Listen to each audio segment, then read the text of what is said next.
नमस्कार, आप सभी का स्वागत करता हूं अपने YouTube चैनल सुरेंद्र सिंह बोरा में। देश के बीएड योग्यताधारी शिक्षक 11 अगस्त 2023 के सुप्रीम कोर्ट फैसले के बाद प्राथमिक शिक्षक भर्ती में विवाद के कारण से तमाम परेशानियों का सामना कर रहे हैं। आइए आज हम अपने चैनल के माध्यम से उन शिक्षकों के बारे में बात करते हैं, उस सुप्रीम कोर्ट के फैसले के बारे में बातचीत करते हैं जिस फैसले को लेकर के माननीय सर्वोच्च न्यायालय में तमाम याचिकाएं अभी लंबित हैं, जिनका फैसला आना बाकी है। इन सभी को हम डिटेल से बात करते हैं कि आखिर किसके पक्ष में अब ये लंबित फैसले जाने वाले हैं और किस तरीके से ये जो याचिकाएं हैं पुनः एक बार हलचल में आ चुकी हैं। यानी कि कुल मिलाकर के जो केस का डायरेक्शन है वो डायरेक्शन अब कैसे बदलता हुआ नजर आ रहा है।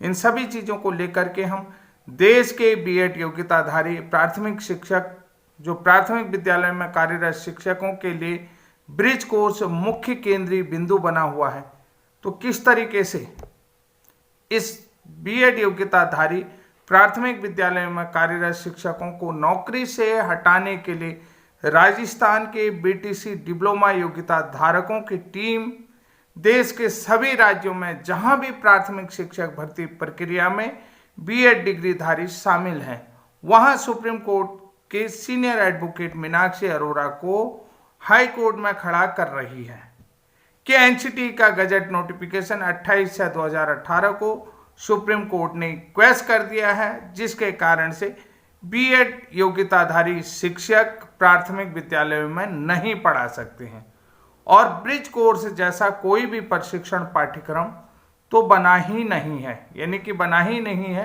और नहीं है। एनसीटी की तरफ से हमारे पास आरटीआई का जवाब है, यानी कि सूचना अधिकार का जवाब है। जब एनसीटी का नोटिफिकेशन 2018 ही रद्द हो गया तो ब्रिज कोर्स का मायने क्या है? कहने का मतलब है कि ब्रिज कोर्स एनसीटी के गजट 2018 के तहत ही बनाया गया था।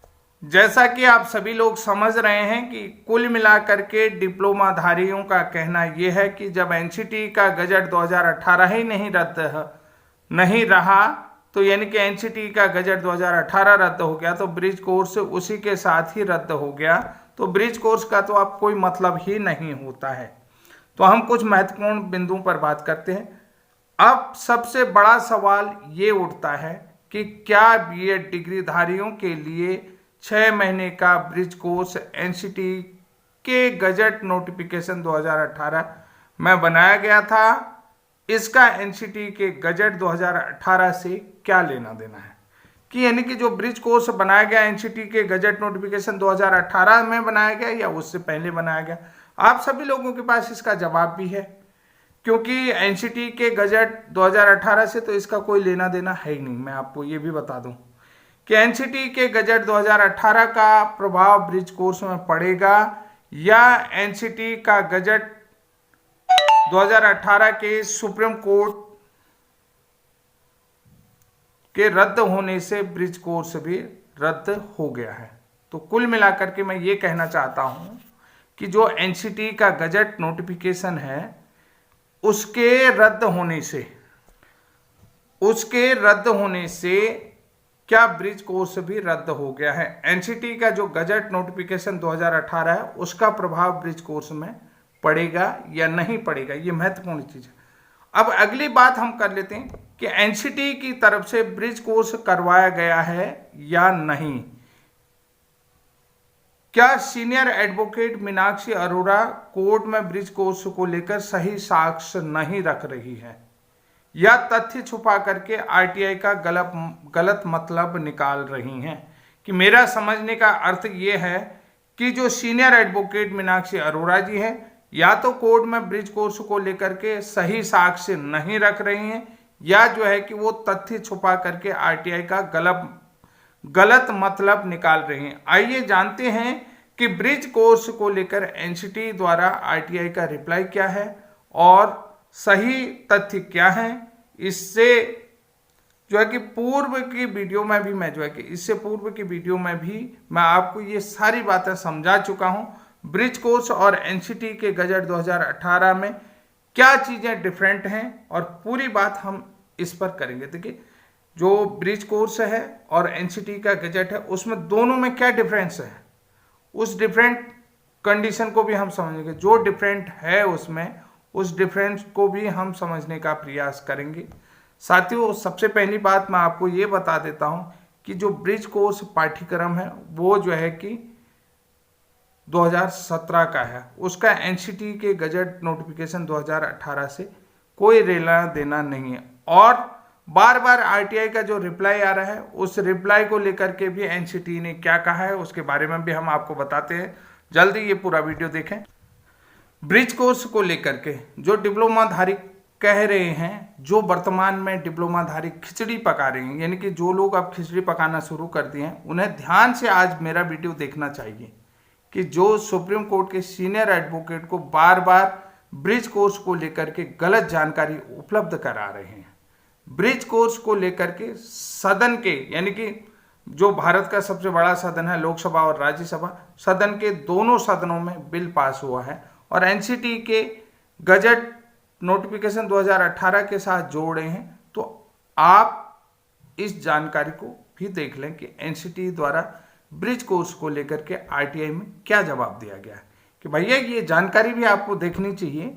और भाई आरटीआई ने क्या जवाब दिया है, कि क्या क्वेश्चन पूछा है कि ब्रिज कोर्स जैसा कोई चीज करवाया गया है, नहीं कराया गया है, और एनसीटी से मान्यता है या नहीं है, और उसके अलावा ये वैलिड है या नहीं है। ये सारी बातें आज हम इस वीडियो के माध्यम से आप लोगों को बताना चाहते हैं कि जो लोग, जो तथाकथित डिप्लोमाधारी सीनियर एडवोकेट मीनाक्षी अरोड़ा को गलत जानकारी प्रोवाइड करा रहे हैं, गलत जानकारी उपलब्ध करा करके कोर्ट में अलग अलग तर्क को रख रहे हैं, उन लोगों को ये वीडियो पूरी तरीके से देखना चाहिए।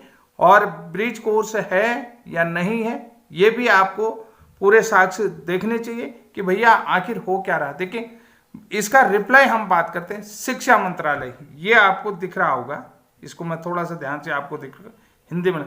शिक्षा मंत्रालय तत्कालीन एमएचआरडी, वर्तमान में जो है, के निर्देशों और एनसीटी की मान्यता के अनुसार, शिक्षा मंत्रालय एमएचआरडी के निर्देशों और एनसीटी की मान्यता के अनुसार एनआईओएस ने बीएड योग्यता रखने वाले, एनआईओएस ने, जो ओपन स्कूलिंग संस्थान है, एनआईओएस ने बीएड योग्यता रखने वाले शिक्षकों और सरकार में प्राथमिक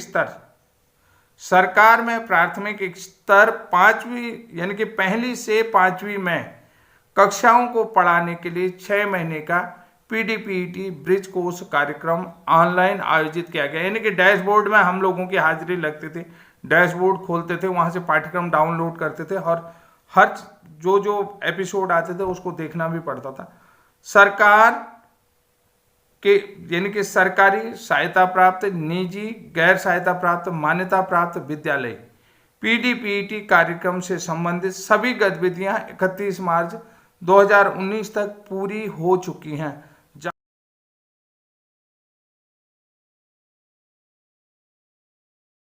जहां तक पात्रता संबंधी सवाल है, आपसे अनुरोध है कि आप संबंधित राज्य सरकार से या संबंधित जो राज्य सरकार है उससे संपर्क करें। तो आपने ये जो आपको दिखाया मैंने रिप्लाई, वो समझ के शिक्षा मंत्रालय तत्कालीन एमएचआरडी के दिशा निर्देशों और एनसीटी की मान्यता के अनुसार एनआईओएस ने बीएड योग्यता रखने वाले शिक्षकों और सरकार में प्राथमिक स्तर पहली से 5वीं में कक्षाओं को पढ़ाने के लिए, यानी कि पहली से 5वीं कक्षा तक पढ़ाने वाले के लिए 6 महीने का पीडीपी ब्रिज कोर्स कार्यक्रम ऑनलाइन आयोजित किया था। डैशबोर्ड में सरकारी सहायता प्राप्त, निजी गैर सहायता प्राप्त, मान्यता प्राप्त विद्यालय में पीडीपीटी कार्यक्रम से संबंधित सभी गतिविधियां 31 मार्च 2019 तक पूरी हो चुकी हैं। जहां तक पात्रता संबंधित सवाल है, आपसे अनुरोध है कि आप संबंधित केंद्र राज्य सरकार से संपर्क कर सकते हैं कि यानी कि वैलिड है या नहीं है। ये आपने रिप्लाई देख लिया। अब देखिए साथियों, सबसे बड़ी बात मैं ये आपको एक चीज ये बताना चाहता हूं कि बहुत सारे लोग कह रहे थे कि देखिए एनसीटी का गजट गलत है, लेकिन इसमें पूरी तरीके से एनसीटी ने एमएचआरडी के सभी दिशा निर्देशों का पालन किया है और एनसीटी ने नियम 29 के जो एनसीटी की स्वयं की पावर है क्लॉज 12 का भी प्रयोग किया गया है। ये सारी बातें मैं आपको बता रहा हूं।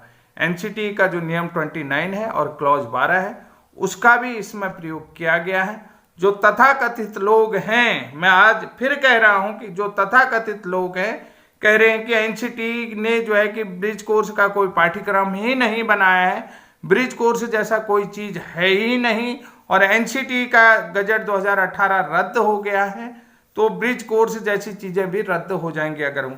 तो पहली बात मैं ये बता देता हूं कि जो ब्रिज कोर्स पाठ्यक्रम है, कई वीडियो के माध्यम से कि एनसीटी का गजट नोटिफिकेशन 23/8/2010 जिसमें निःशुल्क एवं अनिवार्य बाल शिक्षा अधिकार अधिनियम free and compulsory right to children free and compulsory education act, right to free and compulsory education act 2009 है। तो उस आरटी एक्ट में संशोधन करते हुए एनसीटी का जो गजट नोटिफिकेशन है 23/8/2010 उसमें क्या है संशोधन करते हुए कि आरटी एक्ट में संशोधन करते हुए ये ब्रिज कोर्स जैसा पाठ्यक्रम 5 साल के भीतर 5 साल का समय दिया गया था पहले कि मिनिमम क्वालिफिकेशन आपको तय करनी होगी, फिर उसके बाद जो है कि उसमें 9 साल का समय 4 साल बढ़ा करके 9 साल का समय दिया गया है। उस 9 साल के भीतर आपको प्राथमिक शिक्षक बनने के लिए जो मिनिमम क्वालिफिकेशन क्राइटेरिया एनसीटी के गाइडलाइन के अनुसार है, जिसमें टेट की भी गाइडलाइन है, उस गाइडलाइन को आपको फुलफिल करना होगा। यानी कि टीचर बनने के लिए जो मिनिमम क्वालिफिकेशन है उस क्वालिफिकेशन को फुलफिल करना होगा।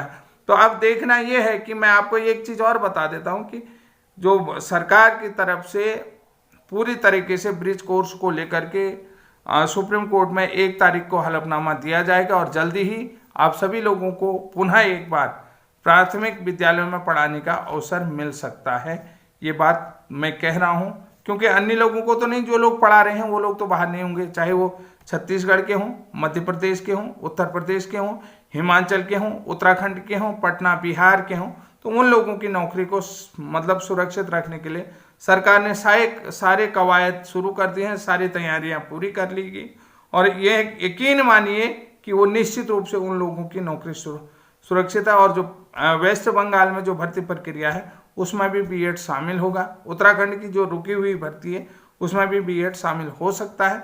साथियों ये महत्वपूर्ण जानकारी है, आगे भविष्य में देखिए क्योंकि सरकार ने कुछ 3-4 ऐसे महत्वपूर्ण पॉइंट मांगे जहां से कि कौन कौन से विज्ञापनों के कारण से जो है कि सुप्रीम कोर्ट के फैसले से भर्ती प्रक्रिया प्रभावित हो रही है, जिसमें बीएड भी शामिल है। ये सारी डिटेल मांगी गई है, यानी कि उन विज्ञापनों की डिटेल सुप्रीम कोर्ट ने मांगी है जिसमें जो है कि 11/8/2023 के फैसले के कारण जो प्राथमिक शिक्षक भर्ती प्रभावित हो रही है, जिनमें ऑलरेडी बीएड शामिल था, तो उन सारे विज्ञापनों की डिटेल मांगे। साथ में जो है कि केंद्र शासित प्रदेशों से भी जो आने वाले विज्ञापन थे जिनमें बीएड को शामिल किया जा रहा था, उन सभी डिटेल को मांगा गया है। तो एक पूरा डाटा जो है कि बीएड शिक्षकों का मांगा गया है और वो डाटा जो है कि उन विज्ञापनों का मांगा गया जिसमें बीएड जो है कि सुप्रीम कोर्ट के फैसले से पहले तक शामिल हो रहा था और बाद में जो है कि सुप्रीम कोर्ट का फैसला आने के बाद वो भर्ती प्रक्रिया ही बाधित हो गई, प्रभावित हो गई है। तो ये आप लोगों को देखना पड़ेगा। इसमें पंजाब के भी लोगों को बहाली मिल जाएगी और मेरे ख्याल से हिमाचल के लोगों को भी जो मार्च 2023 में थे उन लोगों को भी बहाली मिल जाएगी। आज के लिए इतना ही, तब तक के लिए जय हिंद, जय उत्तराखंड। और आप लोगों से निवेदन एक पुनः करता हूँ कि जिन लोगों ने मेरा चैनल सब्सक्राइब नहीं किया है तो प्लीज़ एक बार चैनल को सब्सक्राइब जरूर कर दें।